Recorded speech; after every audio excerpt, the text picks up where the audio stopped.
magluluto tayo ng tinola. Lalagyan na natin ng patis. Tinulang ano? Tinolang manok. Sige pa, bigyan pa. Lagyan pa natin, sabi ng papa ko. Kaysa ko magluluto nito, tikman mo. Ano nang sangkap na nilinagay mo? Paminta, luya, at patis. Ano pa kulang? Ewan ko. Sibuyas sa kabawang. Saka ano pa? Ewan ko. Hindi ko na po alam. Anong gulay mo? Ewan ko. Ewan ko.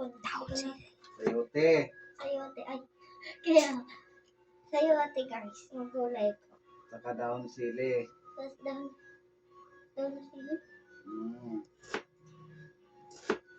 Tapos guys, daon na sila. Kuya pa ako na. Papakita ko nito. Oh. Ay, kaysa haluin na natin. Tinola yan guys, may kulang pa, haluin muna natin para ma-achieve na yung yung pagluluto.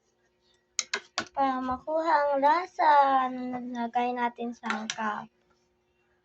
Kita nyo naman guys, unang-una pa lang hindi pa luto ang bango na. Ayun na, bango na guys. Pagkaluto na ito, marami ako nakakain kasi favorite ko to. Kasi tinola ako pa nagluto kung unti lang kakainin ko. Ay, kasi eto yung dahon ng sili.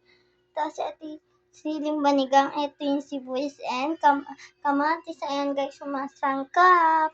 Tapos eto pa yung ating sayote.